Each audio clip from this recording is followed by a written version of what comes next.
thoughts maybe on the scrimmage, and then we'll take your questions. Coach Mark? Yeah, I thought we had a real productive second scrimmage. It was not as hot. It was a little bit overcast. It wasn't near as hot as last week. We were able to complete the scrimmage and get everything we needed to do. We had around 120 or 130 snaps in both our ones and twos, had right at 50 or 50 plus. And then the threes, we got another 20 or 30 of those snaps. So the offense did a little better job this time, had more explosive plays, some good opening drive. Defensively, we struggled to tackle. And I thought we actually tackled better the last scrimmage than we tackled this scrimmage, which is not usually the way it goes. You know, the more you tackle, you get good at it. And we struggled a little bit with that today. So I think it's something we can really work on, hone in on. And all in all, pleased with the scrimmage, but we've got some communication things we got to work on, getting plays in on time on both sides of the ball, special teams. That stuff wasn't probably as clean as the last scrimmage. So we got to figure those things out. But I was excited with the way the guys competed. Today kind of ends what I consider to be our camp. You know, we've gone in spiders more this camp than we ever have before. Some by NCAA rules and some by choice. But I'm pleased with where our guys are. I'm pleased with the attitude they've had.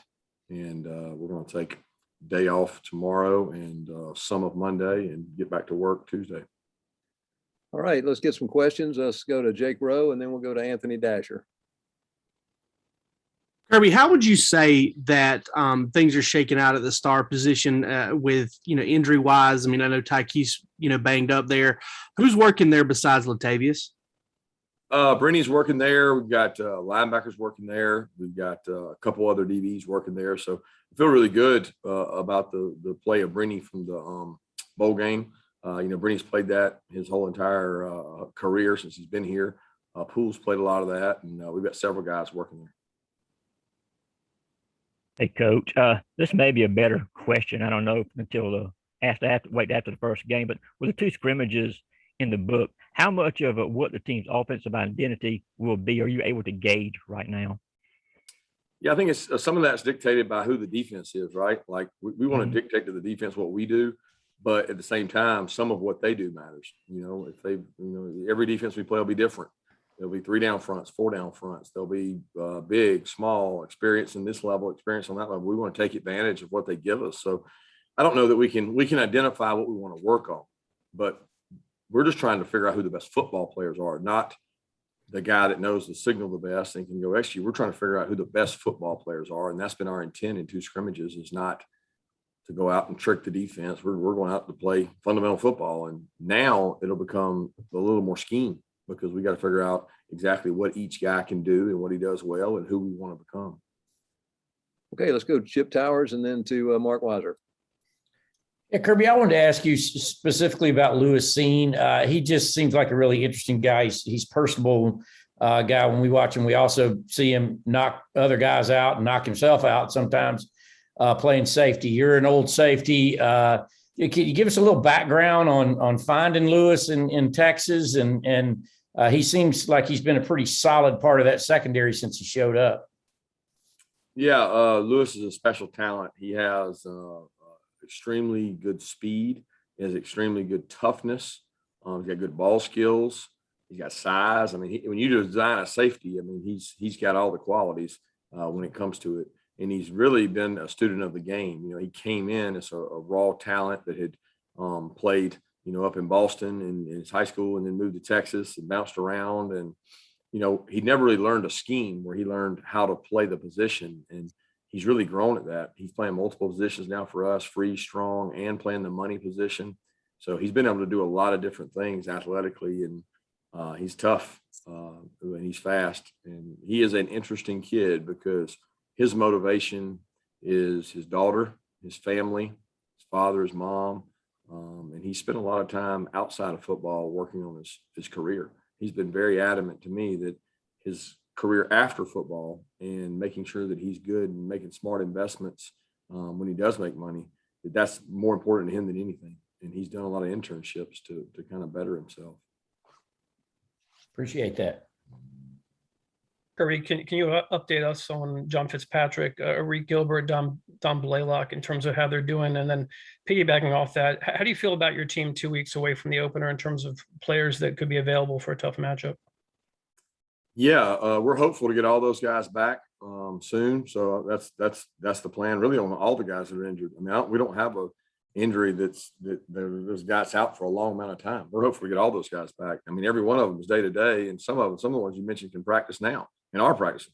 So each one's a different situation, but I expect to be full tilt when Clemson comes when it comes time to play them, because I mean we had more guys healthy today than we did the last scrimmage, and we're in good position there.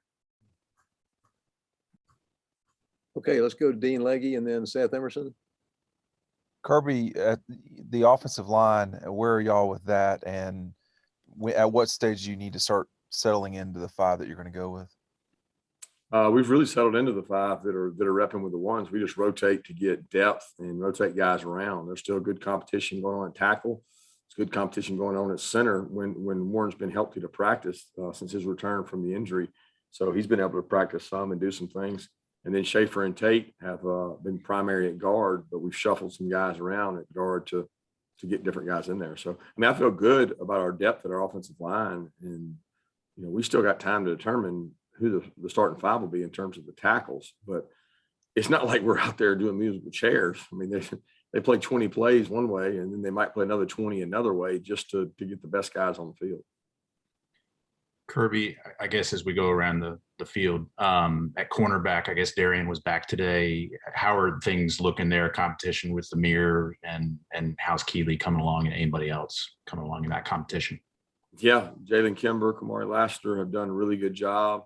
Nyland and LC continue to work. They're working with the corner position. DK, Keeley, and Amir Speed and Jalen Kimber bring us the most experience. Those 4 guys. Kamari is obviously the youngest, but he's worked all over the place. The guy's played almost every position on the field, and he's a bright young player that has good instincts. And we got to find a home spot for him to get him more reps and ready to play. But all those guys have done a great job. All right, let's go David Pascal and then Jeff Schultz. Kirby, I know I'm asking you a question that can change in 15 minutes, but when you think about a couple of weeks from now, hotels, meals, bus rides to the stadium, how similar do you envision this experience in Charlotte to be compared to Arkansas, given, pandemic's still around? Or do you think it'll be closer to more normalcy, like going to Nashville a couple of years ago to open a season? We're pretty secluded. We don't get around a lot of fans. We're not around a lot of fans. Our travel is just us. That's not going to change. Our hotel is just us. We're partitioned off from the crowds and the people. So there's not a lot. The biggest difference is the vaccination, obviously, and that doesn't make you foolproof. And we would never do that anyway. So the same precautions that have been taken will still be taken. The biggest precaution is the vaccination. And we've got a large number of our guys vaccinated, and we want to protect against that. But I think there's maybe a misnomer out there that it wasn't a lot that different last year because we were secluded, but we're always secluded.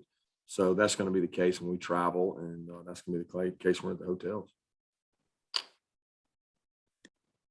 Kirby, because I cover different sports, I have the advantages of seeing how different teams and different sports deal with protocols during the pandemic. All 3 pro sports teams and 3 out of 4 FBS teams in the state are allowing in-person interviews right now, Georgia being the exception. I'm just curious, is there some reason other than health concerns that the media has been shielded from in-person interviews for months other than the one day at SEC Media Days? Because all these other teams are in the same state dealing with the same circumstances right now. Yeah, the first thing I'd say to that, Jeff, is I defer to the medical staff here. And Ron Corson and his staff met on that, talked about that. They come back and visit with us and give us input. And I follow the input that they give us, and usually a safety measure. I will say, different than just COVID and just those issues, because those are the primary issues. We also have major space issues. I don't know how many people know we're dealing with construction, and we're actually limited to 1 field right now. And it scares me to death every day that we have practice right now with guys on our sideline, guys in the way, because we've lost a practice field. So, I mean, we have 1 practice field. When you throw that combined with COVID, it's a real situation for us. And I know you can say, well, other people are handling it different ways. I defer to Ron and his staff, and it's something that we evaluate each week. It's not permanent. Right now for us, it's the decision we feel like is best for us. All right, let's go to Allison, and then we'll go to Connor Riley. Hey, Coach, following up on the vaccination, last time we talked, you said you were at 85%. I was just curious, what's your percentage now? And seeing that the Falcons are at 100%, and they were the first NFL team to be 100% vax, do you think that might help motivate your players? You went in and out some there, Allison. We've been over 90 for quite a while. So we've been over 90%. For some time now, not 85, but I don't actually know the exact number right now because our percentages change based on who's on our team. And we've had an influx of kids when school started that were walk-ons that came back and joined us. So I'd be inaccurate to say if I knew exactly what the percentage was. I saw the 100% by the Falcons, and a lot of credit to them. And ultimately that's our goal. But we're not there yet. Hey, Kirby, I wanted to ask you about the progress that Marcus Rosemy-Jacksain has made, both in terms of recovering from injury and where he might be ahead of that Clemson game, along with, Arian Smith and Justin Robinson, your other 2020 wide receiver signees.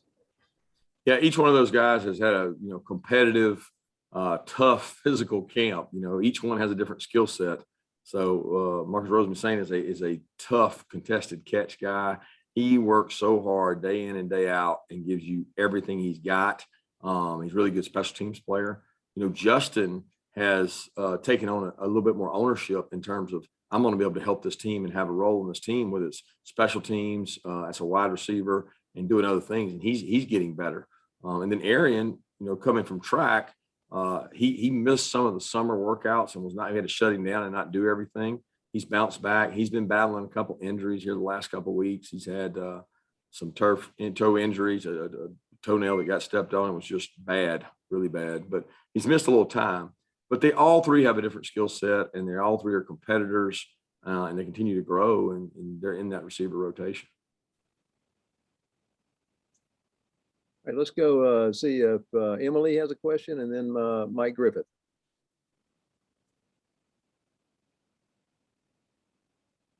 Okay, let's go to Mike Griffith. Coach, I want to ask you, I know it's every fall is a different challenge. How do you know when enough is enough? And as far as pushing guys, I know all these practices are scripted, but when you know to let off the pedal or when to go to the pool or go to the movies or when to push, how do you gauge that? I think you'd be intelligent with your team. Some of that's based on heat. Some of that's based on how many practices you have inside or out. We've actually had a few more inside this year. We've been dealing with rain, but we have a set schedule and routine that we follow, and that doesn't change much year to year. The NCAA dictates that to us sometimes when they change the parameters of how many padded practice you can have, how you can practice, how much you can tackle. But to be honest, we haven't had to change ours much. Our model that I've always followed since being here is such that you work hard through camp.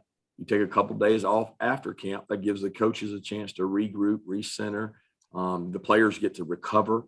And then you come back and you start getting ready for your opponents. And that's what we've always followed. So we don't vary from that protocol based on very much weather, injuries. I mean, we got the guys we got, and we go play with them. Injuries are part of our game. Okay, let's go to Vance Levy, and then we'll go to Roddy Nabulsi. Kirby, you might have answered some of this question a couple of questions back, but who were Jermaine and Kyrus, were they able to participate in the scrimmage today? And if not, who was running in the ones? And at what point do you get concerned about the quality reps that JT's getting with so many people out? And finally, any explosive plays from the running backs today? Yeah, Jermaine, Kyrus both went today and practiced. I think we were pretty much full load there at wide receiver, and those guys all got to practice and compete and get better. It was good to have Jermaine out there because he had missed some time in our camp, but he'd missed some time in spring practice as well. Explosive plays by the backs. I'm trying to remember. We may have had a couple checkdowns where they broke tackles and busted loose. A couple runs, 15 or 20 yards, where they did a good job. And then the last part of your question was, Oh, JT getting rhythm. I mean, JT's had, for the most part, he's had pretty good rhythm with the guys. I mean, you can make excuses all the time, but people are injured in football. So you go play with the guys that are out there. They got to throw all summer, so all the guys were out there all summer, and we've had a few guys in and out during camp, but I don't know any team in college football that doesn't, in terms of some guys in, some guys out based on pulls, ankles, being banged up. All right, let's go to Palmer and then back to, I want to check on the red and black. If we have a red and black, we'll take a question there, but go ahead, Palmer. Yeah, Kirby, what what kind of development have you seen from Brock Bowers already in camp, and what kind of expectations do you have for him and the opportunities that might be ahead of him if Darnell is banged up? Brock's been a good player since he got here. He came in the spring. He was probably swimming some in the spring. He's accelerated his learning. He's competitive. He works his tail off every day. He's a joy to be around. He's what you want in a football player. So we've got to find a way to use his skill set.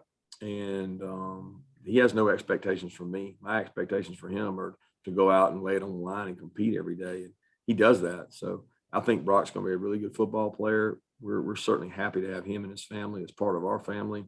I'm excited to see what he can do. We have a red and black. Yes. Hi. So obviously, Kirby, classes are returning to in person, and other than really encouraging your players to get vaccinated, is there any other protocols in place to maybe protect players from contact outside of the team? Yeah, with classes going back to full measure, our campus is as crowded as it ever has been. There's more people on our campus than there ever have been.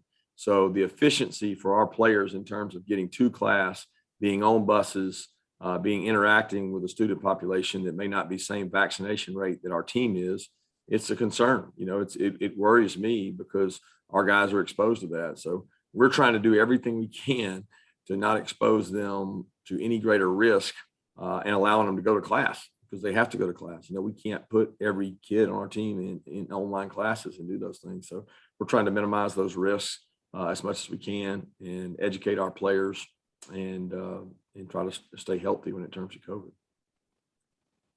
Okay, let's go to Jake and then Blaine.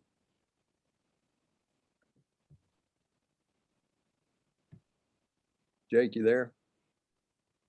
Okay, Blaine. Yeah, Kirby, I just wanted to ask you, I don't know if anybody had the opportunity to ask you about your experiences with Bobby Bowden since his passing. I wanted to see what kind of influence he had on your life as a man and a coach. And then also in the spring, to follow up after that, I know like Dan Jackson and David Daniel got a lot of reps because of some injuries and other circumstances. Has either one of those guys kind of made progress here into fall camp? First, I'll answer the Bobby Bowden question. Yeah, he was a major impact on my life. I was at a relatively young age. I'd been a unique position. I'd been a secondary coach at Valdosta State and a defensive coordinator at Valdosta State, where I actually called the defenses at a young age. And don't know that I was ready to do that, but I also don't know that you're ever ready. You got to go do it. And when I got the call from Coach Bowden to come to Florida State, he, Mickey Andrews, and Joe Kynes all kind of recruited me to come because I'd played for Joe Kynes here at Georgia, and Coach Bowden was just unbelievable. I mean, the man, the person, everything you hear about him, it doesn't live up to justice for the way he treated people. There was never a moment that you're with him that you didn't feel special. There was never a moment that you didn't feel like you could go talk to him. He did so much for me. He actually had coached at one time at Samford College, where my parents went to school, and he was as good as there is. His family and all his kids really embraced the Tallahassee community and took me in as a graduate assistant and helped me start my career. So I got to see him from time to time, even after I left. So I'm at a couple bowl games we played at and national championship games. And he was always just such a good person. So I appreciate it, and thoughts are with his family, during this time. And then Dan Jackson and David Daniel actually wasn't with us. They had a funeral he had to attend, so he was not there. But he's had a fall camp where he's growing. He got spring in to get a lot of reps, like you mentioned. But he's still growing to help our team because we don't have much depth at the defensive back position. And he's a guy that could have to be thrust into playing time, because we had that happen last year. in the Florida game, when Lewis got the targeting, we had to stick a safety in there that had not played much, and David could easily be that guy. But Dan Jackson has done a real good job. He's one of the toughest, hardest working young men. I think everybody on the team respects Dan Jackson because of the way he works, and he's going to be able to help our team this year. Okay, we got time for one more question. Let's go to Roddy's. I think I jumped in front of him there. Go ahead, Roddy. Kirby, if you would, I need two things. Can you give me a play-by-play of how you were, the thoughts that went through your mind when you went off the high dive at the Ramsey Center? And then second, if you could kind of tell us about what you've seen from two of your more highly touted offensive line signees, and Amarius Mims and Broderick Jones over the fall camp. Yeah, both those guys are talented players, everything they're advertised to be. I think, unfortunately, so many people think so much of guys and they get rated by you guys and so many people to be so high. It's hard to live up to that expectation. But they're talented. They're very talented. They work hard. They're both great young men. They're having good camps. You know, Marius has missed some time, so it's been a tougher progress for him, where Broderick has been healthy. He's been competitive. He's played left and right tackle, and he's gotten better. And Amarius is getting better, but he hasn't been. He's had some lower back issue spasms. He's had to sit out of some practice time, but not necessarily a whole practice. So he hasn't got the reps. You just need reps, and you need lots of reps. And he's going to grow into being a really talented player. I'm excited about both of them in terms of where they're going. And they're in the conversation right now at tackle, at both tackles. And then back to the high dive, I had no intentions, but at the point where I got called out, I got a little peer pressure, and there wasn't a lot of options once you got up there, and a lot of regret. I can promise you that. I will always land on my feet and not anything else, because I was sore for about 3 days on my fanny. I will not be doing that again. All right, with that, we'll close out. Thanks, everybody. Thanks, Coach Smart. Thank you.